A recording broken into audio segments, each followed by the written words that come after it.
नमस्कार मेरी प्यारी लॉयल फैमिली, मैं मिस्टर हेल और आज के पॉडकास्ट में आपको लेकर चलने वाला हूँ एक ऐसे हाईवे पर जहाँ से लोग गुजरते तो हैं लेकिन वापस लौट कर आने वाले बहुत कम हैं।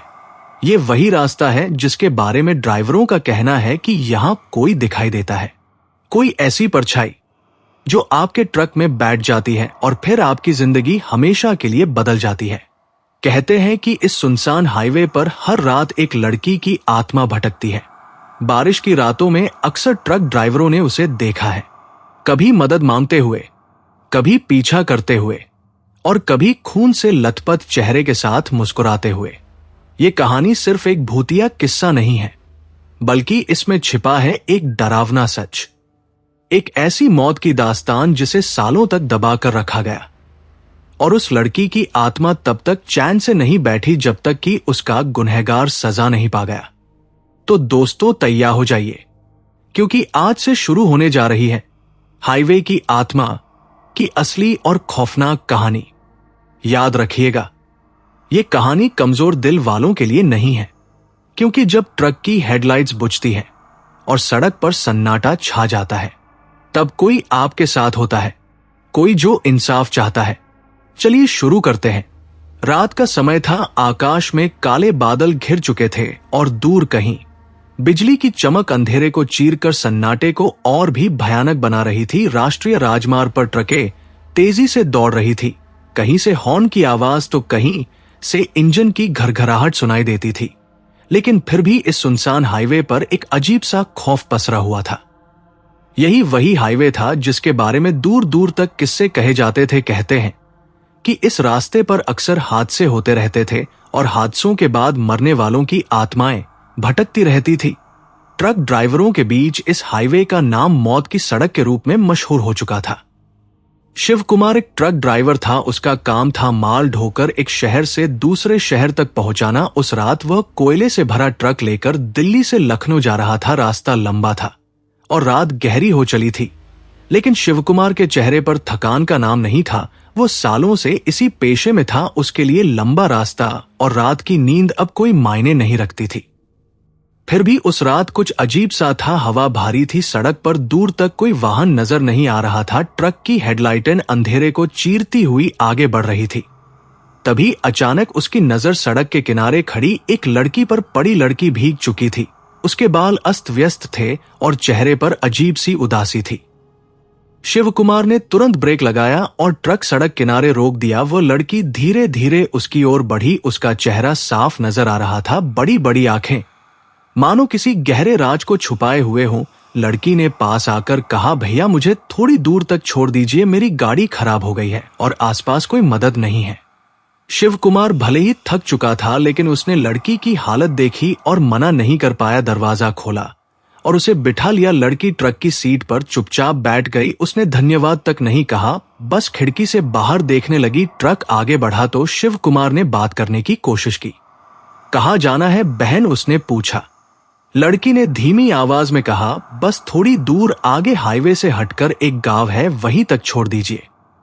शिव कुमार ने सिर हिलाया और ट्रक चलाता रहा, लेकिन कुछ देर बाद उसे अजीब सा महसूस होने लगा। ट्रक के अंदर ठंडी हवा फैल गई, जबकि खिड़की बंद थी। शिव कुमार को लगा शायद उसका वहम हो।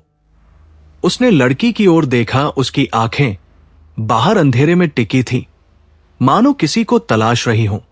शिव कुमार ने फिर बात करने की कोशिश की, तुम्हारी गाड़ी कहाँ खराब हुई? लड़की ने इस बार भी सिर ही हिलाया, कोई जवाब नहीं दिया। उसका चेहरा बिल्कुल भाव शून्य था। शिव कुमार को बेचैनी होने लगी।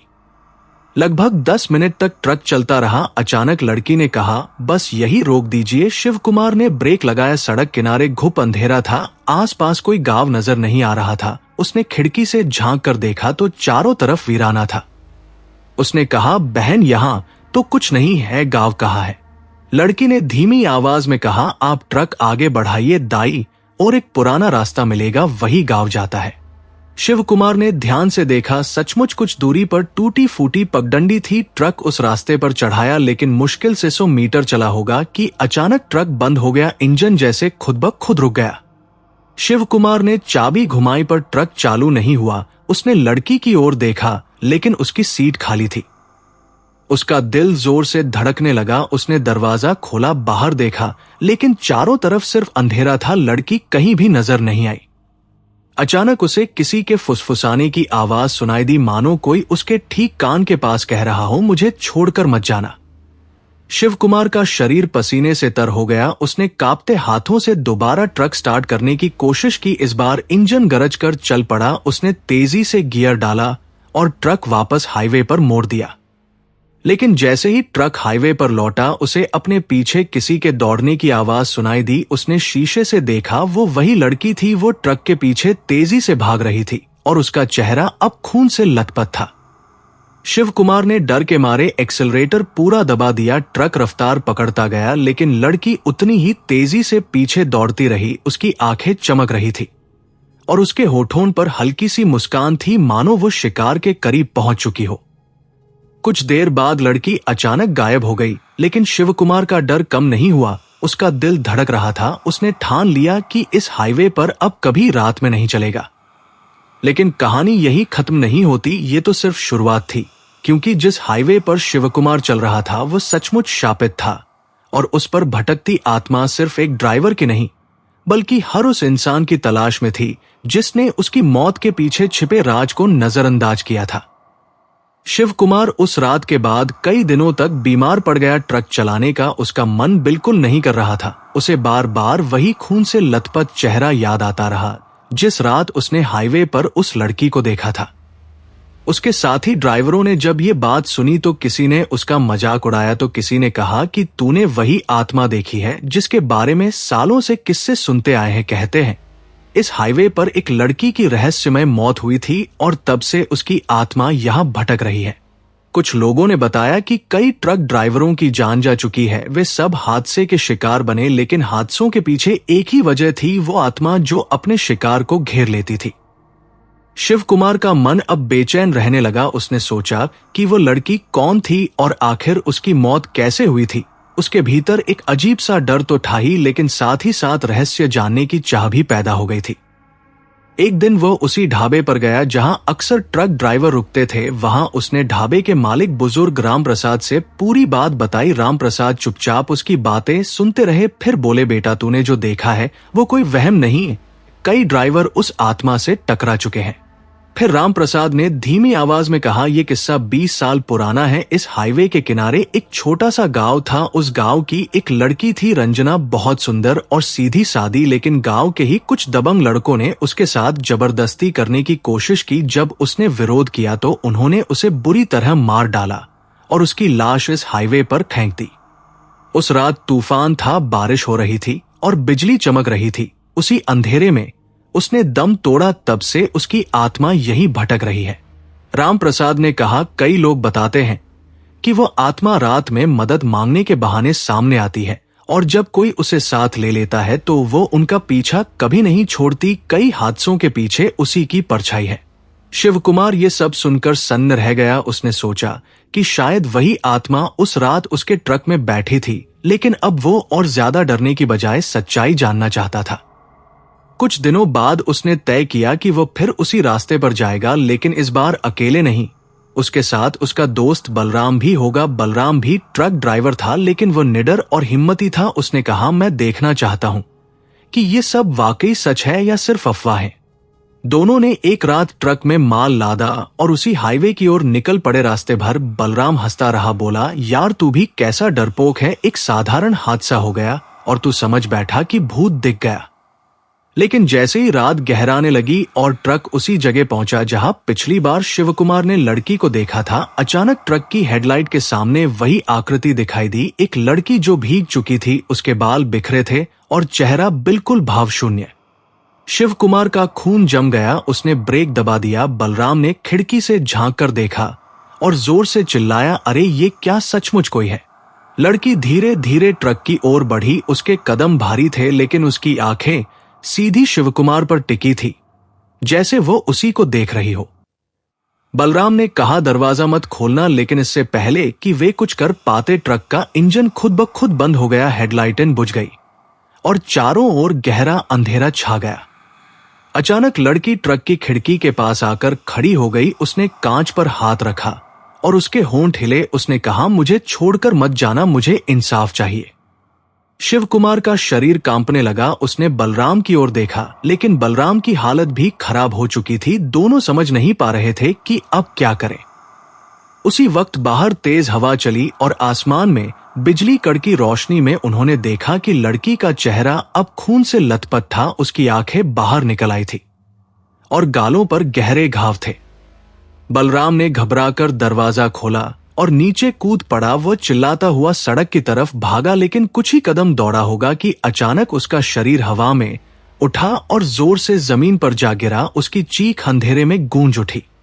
शिव कुमार ने यह सब देखा तो उसकी आत्मा तक काम गई। उसने दोबारा ट्रक स्टार्ट करने की कोशिश की और न जाने कैसे इंजन चालू हो गया। उसने तुरंत गियर डाला और ट्रक तेजी से आगे बढ़ा, लेकिन शीशे में उसने देखा कि वो आत्मा अब बलराम की लाश को घसीट रही थी और उसकी आंखें अब भी उसी पर टिकी थी। उस रात शिव कुमार किसी तरह जान बचाकर भाग निकला, लेकिन बलराम हमेशा के लिए उस हाईवे की बलि चढ़ गया। अब शिव कुमार को यकीन हो चुका था कि यह आत्मा इंसाफ चाहती है, लेकिन सवाल यह था कि आखिर कैसे उसे मुक्ति दिलाई जाए और कौन बताएगा कि उसकी मौत की असली कहानी क्या थी। बलराम की मौत के बाद शिव कुमार पूरी तरह टूट गया। वह नींद में भी चीख कर उठ जाता था और बार बार वही खून से लथपथ चेहरा उसकी आंखों में सामने आ जाता था। उसके साथी ड्राइवरों ने अब उससे दूरी बना ली थी। सब कहते थे कि शिव कुमार श्रापित हो गया है, क्योंकि उसने उस आत्मा को देखा और फिर बलराम को खो दिया। लेकिन शिव कुमार अब डरकर भागना नहीं चाहता था। उसके दिल में गुस्सा था। उसने ठान लिया था कि चाहे जो हो, वो उस आत्मा की सच्चाई और उसकी मौत के पीछे का राज जरूर जानकर रहेगा। उसने ढाबे वाले राम प्रसाद से दोबारा मुलाकात की। राम प्रसाद ने लंबी सांस लेकर कहा, बेटा, तू जिस आग में कदम रख रहा है उसमें से लौटना आसान नहीं, लेकिन अगर तूने ठान ही लिया है तो पहले ये जान ले कि रंजना की मौत कोई साधारण घटना नहीं थी। राम प्रसाद ने बताया, उस जमाने में रंजना गांव की इकलौती पढ़ी लिखी लड़की थी। वो शहर जाकर पढ़ाई करना चाहती थी, लेकिन गांव के दबंग ठाकुर के बेटे सुरेश की नजर उस पर थी। सुरेश उसे अपनी हवेली में कैद करना चाहता था, लेकिन रंजना ने साफ इनकार कर दिया।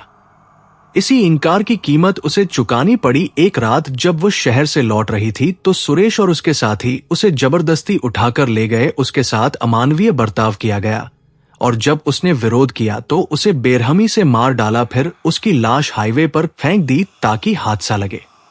राम प्रसाद ने कहा, उस दिन से हर बरसात की रात उसकी आत्मा उसी जगह भटकती है और इंसाफ की तलाश करती है। शिव कुमार ने पूछा, क्या कभी किसी ने उसकी आत्मा को शांत करने की कोशिश की? राम प्रसाद ने कहा, हाँ, पंडित लोग आए थे, उन्होंने अनुष्ठान भी किया, लेकिन हर बार असफल रहे, क्योंकि असली अपराधी अभी तक जिंदा है। सुरेश अब भी गांव में रहता है और सबको डराकर खामोश कर देता है। जब तक वो अपने गुनाह को स्वीकार नहीं करेगा तब तक रंजना की आत्मा भटकती रहेगी। ये सुनकर शिव कुमार के भीतर आग भड़क उठी। उसने तय कर लिया कि वो खुद सुरेश के गांव जाएगा और सच्चाई सबके सामने लाएगा। कुछ दिनों बाद शिव कुमार अपने एक जानकार इंस्पेक्टर मित्र अनिल के पास पहुंचा। उसने पूरी बात बताई। अनिल पहले तो हंसा, बोला, यार ये सब भूत प्रेत की बातें हैं। लेकिन जब शिव कुमार ने बलराम की मौत और बाकी हादसों का जिक्र किया तो अनिल गंभीर हो गया। उसने कहा, अगर सचमुच ऐसा है तो हमें जांच करनी होगी। दोनों ने मिलकर योजना बनाई। शिव कुमार अपने ट्रक के बहाने उस गांव जाएगा और वहां से सुरेश की असली करतूतों के सबूत इकट्ठे करेगा। अनिल ने वादा किया कि अगर ठोस सबूत मिले तो वो सुरेश के खिलाफ कार्रवाई करेगा। रात का समय चुना गया। शिव कुमार ट्रक लेकर उसी हाईवे से गुजरने लगा। इस बार उसके दिल में डर से ज्यादा जिद थी, लेकिन जैसे ही वो उस जगह पहुंचा जहां पहले रंजना की आत्मा मिली थी, अचानक ट्रक की हेडलाइट्स अपने आप बुझ गई। चारों तरफ सन्नाटा फैल गया। तभी खिड़की के शीशे पर खून से सना हाथ प्रकट हुआ और वही फुसफुसाहट गूंजी, मुझे छोड़कर मत जाना। शिव कुमार ने कांपते होंठों से कहा, रंजना, मैं तेरा इंसाफ दिलाने आया हूं। तू चाहती है कि तेरा गुनहगार सजा पाए। मैं कसम खाता हूं कि मैं ये काम पूरा करूंगा। उसके इतना कहते ही अचानक अंधेरे में बिजली चमकी और सड़क पर वही लड़की खड़ी दिखाई दी, लेकिन इस बार उसके चेहरे पर खून के साथ साथ आंसू भी थे। उसने धीरे से कहा, मुझे इंसाफ चाहिए। शिव कुमार ने सिर झुका लिया और बोला, तू चिंता मत कर, मैं तेरा काम पूरा करूंगा। इसके बाद ट्रक अपने आप स्टार्ट हो गया और हेडलाइट्स जल उठी। शिवकुमार समझ गया कि आत्मा अब उसका विरोध नहीं कर रही बल्कि उसे राह दिखा रही है। अगली सुबह वो उस गांव पहुंचा जहां रंजना रहती थी। गांव अब भी डर के साए में था। लोग सुरेश का नाम लेने से भी कतराते थे, लेकिन शिवकुमार ने कुछ बुजुर्गों से बात की तब उन्होंने धीरे से सच उगल दिया। उन्होंने कहा, बेटा, हमने सब कुछ अपनी आंखों से देखा था, लेकिन सुरेश के डर से बोल नहीं पाए। रंजना का खून उसी ने किया है। शिवकुमार ने यह सब अनिल को बताया। अनिल ने कहा, हमें कानूनी सबूत चाहिए, तभी अदालत में मामला टिकेगा। उसी रात शिवकुमार और अनिल ने सुरेश की हवेली के बाहर निगरानी की। सुरेश शराब के नशे में अक्सर अपने गुनाह खुद दोहराता था और उसी रात उसने अपने साथियों से कहा, अगर उस लड़की की आत्मा सच में जिंदा है तो आकर मुझे पकड़ ले, लेकिन जब तक मैं जिंदा हूं कोई मेरा कुछ नहीं बिगाड़ सकता। शिवकुमार ने यह सब मोबाइल में रिकॉर्ड कर लिया और अगले दिन अनिल के साथ मिलकर पुलिस थाने में सबूत सौंप दिए। लेकिन कहानी यही खत्म नहीं हुई, क्योंकि उसी रात जब सुरेश नशे में हवेली से निकला तो अचानक सड़क पर रंजना की आत्मा प्रकट हुई। इस बार उसका चेहरा और भी भयानक था। उसके बाल हवा में उड़ रहे थे और आंखों से आग निकल रही थी। सुरेश घबराकर भागने लगा, लेकिन आत्मा ने उसे घेर लिया। उसकी चीखें पूरे गांव में गूंज उठीं और अगले दिन लोगों ने उसका शव हाईवे पर पड़ा पाया। सुरेश की लाश जब हाईवे पर मिली तो पूरे गांव में हड़कंप मच गया। लोग आपस में कानाफूसी करने लगे। सबको पता था कि ये मौत साधारण नहीं थी, ये वही श्राप था जिसे वर्षों से हर कोई नजरअंदाज करता आया था। शिवकुमार अब गांव का हीरो बन चुका था, क्योंकि उसने पहली बार उस राज को उजागर किया था जिसके बारे में सब चुप थे। इंस्पेक्टर अनिल ने भी पूरे मामले की रिपोर्ट दर्ज कराई और सुरेश के गुनाहों की फाइल पुलिस रिकॉर्ड में हमेशा के लिए लिख दी गई। लेकिन शिवकुमार के मन में अब भी बेचैनी थी। उसने सोचा, सुरेश की मौत तो हो गई, लेकिन क्या रंजना की आत्मा को सच में शांति मिली या वो अब भी भटक रही है? उस रात वो फिर से उसी हाईवे पर निकला। अकेला ट्रक लेकर उसने वही रास्ता चुना जहां पहली बार आत्मा से सामना हुआ था।